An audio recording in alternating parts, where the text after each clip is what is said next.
Hello बच्चों, जय हिंद। आप सभी का दिव्यांश अकेडमी चैनल पर स्वागत है। आप लोग कैसे हैं? अच्छे हैं? आशा करते हैं आप लोग अच्छे होंगे।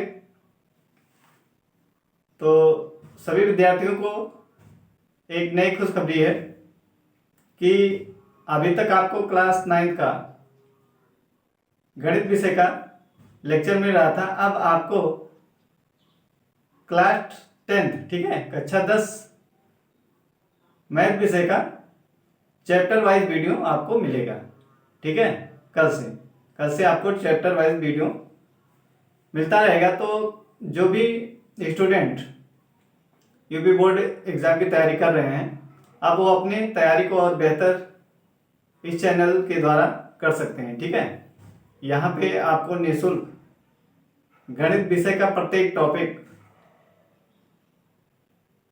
रेगुलर मिलता रहेगा और आप इस चैनल से जुड़िए और अपने तैयारी को बेहतर बनाइए। ठीक है, तो आज हम कक्षा 10 गणित विषय का जो न्यू सिलेबस आया हुआ है उसके बारे में डिस्कस करेंगे कि सिलेबस में हमें क्या पढ़ना है। ठीक है, क्योंकि सिलेबस के बारे में जानना बहुत जरूरी होता है। जब तक हमें सिलेबस नहीं पता रहेगा, फिर ऐसे हम जो पुरानी बुक थी उसमें कुछ क्या है, कुछ टॉपिक हटा हुआ है, तो सिलेबस हमें पता होना चाहिए कि हमें क्या क्या पढ़ना है।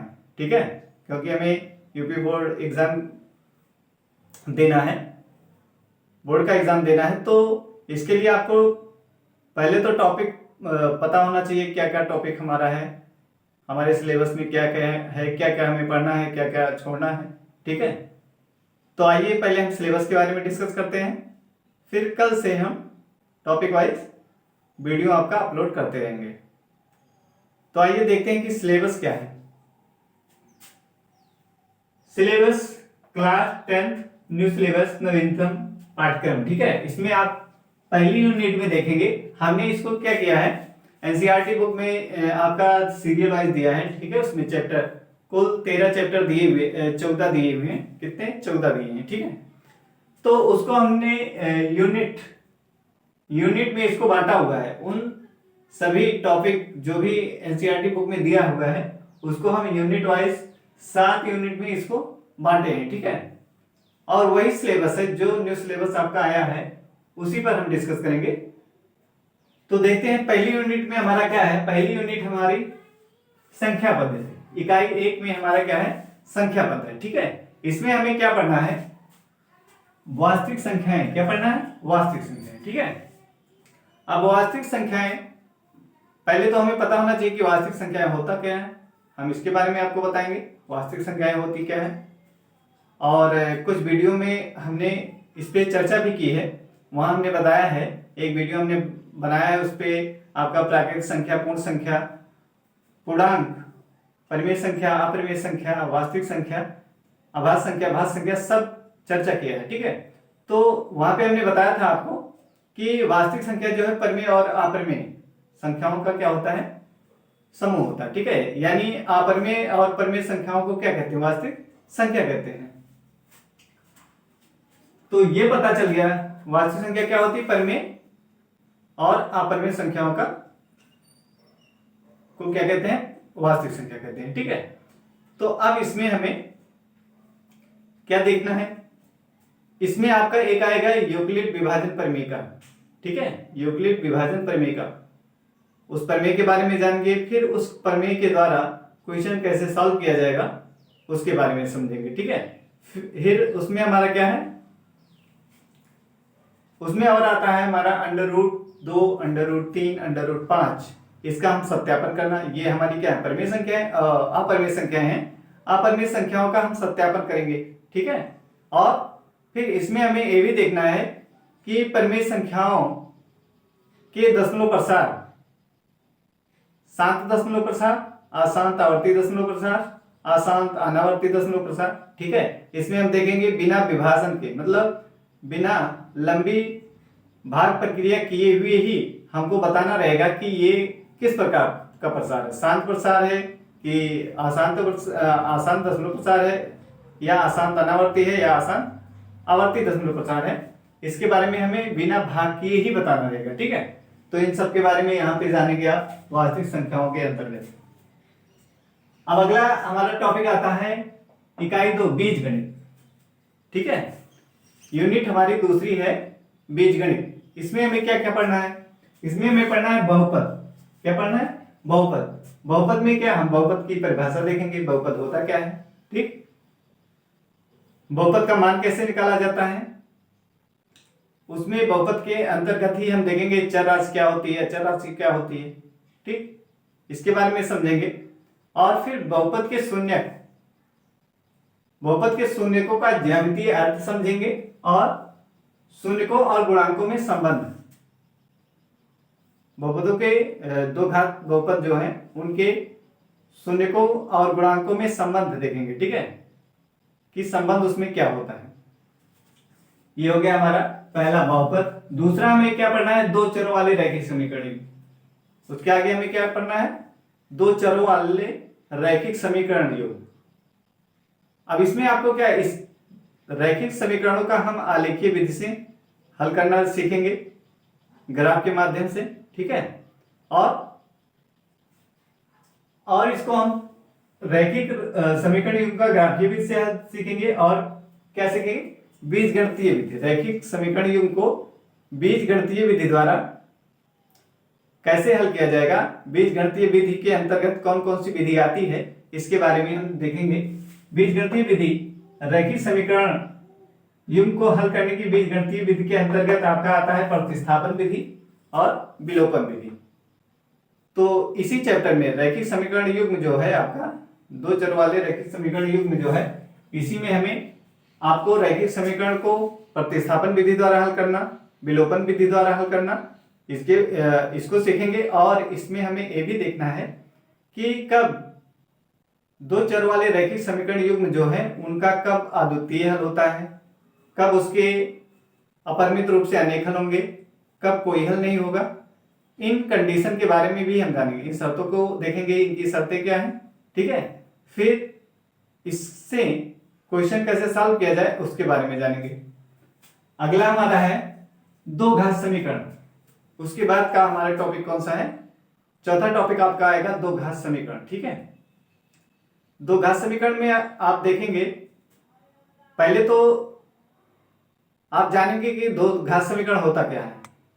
ठीक, तो इसमें आप देखेंगे कि दो घात बहुपद है जैसे, ठीक है, ax² + bx + c, ये आपका क्या है? दो घात बहुपद है। इसी को यदि आप बराबर 0 लिख दीजिए या कोई वास्तविक संख्या लिख दीजिए बराबर करके, तो ये आपका क्या बन जाएगा? दो घात समीकरण बन जाएगा। ठीक, तो इसमें हमें दो घात समीकरण के बारे में जानना है। फिर दो घात समीकरण को हल करने की विधि, जैसे गुणनखंड विधि द्वारा हल निकालना, दो घात समीकरण का गुणनखंड विधि द्वारा हल निकालना और श्रीधराचार्य सूत्र द्वारा इसका हल निकालना। ठीक, एक तो है गुणनखंड विधि द्वारा हल निकालना इसका, और दूसरा है श्रीधराचार्य फार्मूले से इसका हल निकालना। और फिर मूलों की प्रकृति, इसके मूलों की प्रकृति हमें देखनी है। ठीक है, कि मूलों की प्रकृति, मूलों की प्रकृति आप कैसे देखेंगे? वहां पे आपका विविक्तकर बारे में, विविक्तकर आप जानते होंगे, विविक्तकर d बराबर क्या होता है? b² - 4ac। ठीक है, वहां पे हम देखेंगे यदि हमारा कब उसके जो हल है कब बराबर होंगे। ठीक है, कब बराबर होगा, कब बराबर नहीं होगा। ठीक, और कब उसका कोई हल नहीं होगा या उसके हल क्या होंगे? काल्पनिक होंगे। इन सभी के बारे में हम इस चैप्टर में पढ़ेंगे, मूलों की प्रकृति के अंतर्गत। ठीक है, और फिर लास्ट हमारा क्या है? सारांश। उसके बाद हमारा पांचवा टॉपिक क्या है? समांतर श्रेणी। ठीक है, उसके आगे हमारा कौन सा टॉपिक है? समांतर श्रेणी। समांतर श्रेणी के अंतर्गत आपको क्या पढ़ना है? पहले तो आपको जानना है समांतर श्रेणी होता क्या है। ठीक, फिर उसके बाद आपको समांतर श्रेणी का n वां पद निकालना और समांतर श्रेणी के n पदों का योग ज्ञात करना, ये सीखेंगे। ठीक है, अब अगला यूनिट है हमारा तीसरा यूनिट, ज्यामिति। ज्यामिति में आपको क्या पढ़ना है? त्रिभुज के अंतर्गत आपको समरूप आकृतियां, त्रिभुजों की समरूपता, त्रिभुजों की समरूपता के लिए कसौटियां और सारांश। ठीक है, एक तो ये पढ़ना है त्रिभुज की समरूपता। ठीक है, उसमें हमें बताना रहेगा कि समरूप त्रिभुज, समरूप आकृतियों के बारे में जानेंगे। फिर समरूपता कैसे दिखाएंगे, कब समरूप होंगे त्रिभुज, उनकी शर्तों के बारे में हम जानेंगे कि कब कब किस किस स्थिति में त्रिभुज समरूप होंगे, ठीक है। और फिर सारांश के बारे में। दूसरा इसमें हमें और पढ़ना है वृत्त। इसमें हमें क्या देखना है, वृत्त की स्पर्श रेखा, एक बिंदु से वृत्त पर स्पर्श रेखाओं की संख्या और सारांश, ठीक है। वृत्त के अंतर्गत हमें क्या पढ़ना है, वृत्त की स्पर्श रेखा और एक बिंदु से स्पर्श रेखाओं की संख्या, वृत्त पर एक बिंदु से वृत्त पर स्पर्श रेखाओं की संख्या, इसके बारे में जानेंगे, ठीक है। अगली यूनिट हमारी है इकाई 4। इसमें हमें ये हमारा निर्देशांक ज्यामिति। निर्देशांक ज्यामिति में आपको क्या देखना है, रेखा दो विमीय, ठीक, दो विमीय यानी एक्स अक्ष वाई अक्ष, दो विमीय रेखा के बारे में जानेंगे और फिर दूरी सूत्र और विभाजन सूत्र, ठीक है। क्या देखना है हमें, दूरी सूत्र और विभाजन सूत्र। दूरी सूत्र इसमें रैखिक समीकरणों के ग्राफ देखेंगे, इसके अंतर्गत हमें क्या देखेंगे, रैखिक समीकरणों के ग्राफ भी देखेंगे और दूरी सूत्र। दूरी सूत्र जब दो बिंदु हमें पता रहेगा तो उन दो बिंदुओं के बीच की दूरी निकालने का फार्मूला क्या होता है, ठीक, कैसे निकाला जाता है, इसके बारे में जानेंगे। और फिर विभाजन सूत्र, विभाजन सूत्र, ठीक है। कोई रेखा है, उसका कब अंतर विभाजन हो रहा है, कब उसका बाह्य विभाजन हो रहा है, इसकी क्या शर्तें हैं, इन सब के बारे में हम इसके अंतर्गत जानेंगे, ठीक है, इस टॉपिक के अंतर्गत। अगली यूनिट हमारी इकाई 5 त्रिकोणमिति। इसमें त्रिकोणमिति में क्या है, त्रिकोणमिति का परिचय। इसमें है आपका त्रिकोणमिति अनुपात, कुछ विशिष्ट कोणों के त्रिकोणमिति अनुपात, और दूसरा है त्रिकोणमितीय सरलसंख्याएं, और तीसरा है ऊंचाई व दूरी, ठीक। तो इसमें आप देखेंगे ये जो आपका त्रिकोणमितीय परिचय, त्रिकोणमितीय अनुपात, त्रिकोणमिति में हम देखेंगे कितने त्रिकोणमितीय अनुपात होते हैं, ठीक है। त्रिकोणमितीय अनुपात कितने प्रकार के होते हैं, 6, sine theta, cos theta, tan theta, sec theta, cosec theta और कॉट थीटा, ठीक है। ये आपके 6 प्रकार के क्या है, त्रिकोणमितीय अनुपात हैं। अब इसमें देखेंगे किस स्थिति में साइन थीटा होगा, कब कॉस थीटा होगा, ठीक है।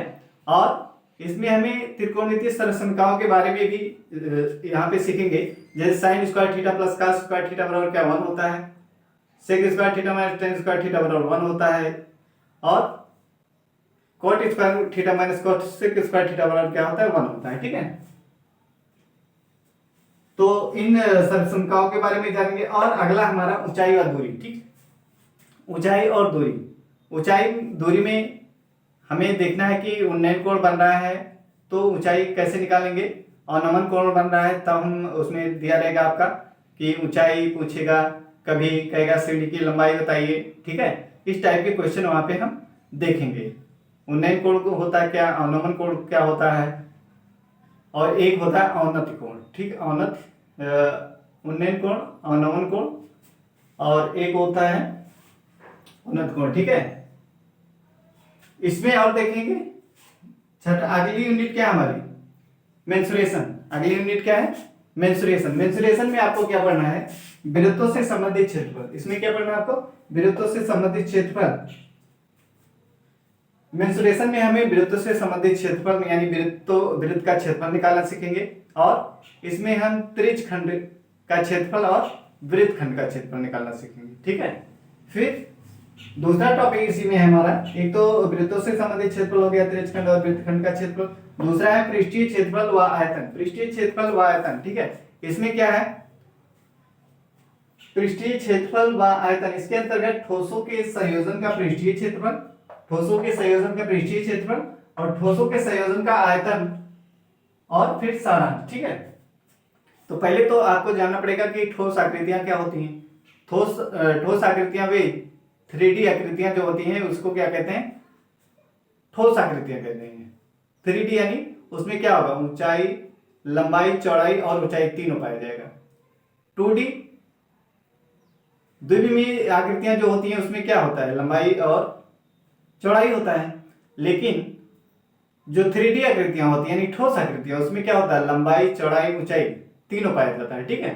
जैसे आपका क्या हो गया, घन हो गया, घनाभ हो गया, या आपका बेलन हो गया, शंकु हो गया, ठीक है, या आपका गोला हो गया, तो इन सभी के बारे में यहाँ पे जो ये पृष्ठीय क्षेत्रफल आयतन है, इसके अंतर्गत हमें ठोस के संयोजन का पृष्ठीय क्षेत्रफल, ठोसों के संयोजन का आयतन, सारांश, इस टॉपिक के अंतर्गत इन सबको हम पढ़ेंगे। ठीक है, घनाभ का आयतन निकालना, घन का आयतन निकालना, और घन का पृष्ठीय क्षेत्रफल या बेलन का आयतन निकालना, बेलन का पृष्ठीय वक्रपृष्ठ। ठीक, ऐसे शंकु का है, छिन्नक है, और उसमें है हमारा बेलन हो गया, शंकु, गोला है। ठीक है, गोला, अर्धगोला, इन सभी के बारे में यहाँ पे हम पढ़ने वाले हैं इसके अंतर्गत, मेंसुरेशन के अंतर्गत। ठीक है, 7वां यूनिट है हमारा सांख्यिकी तथा प्रायिकता।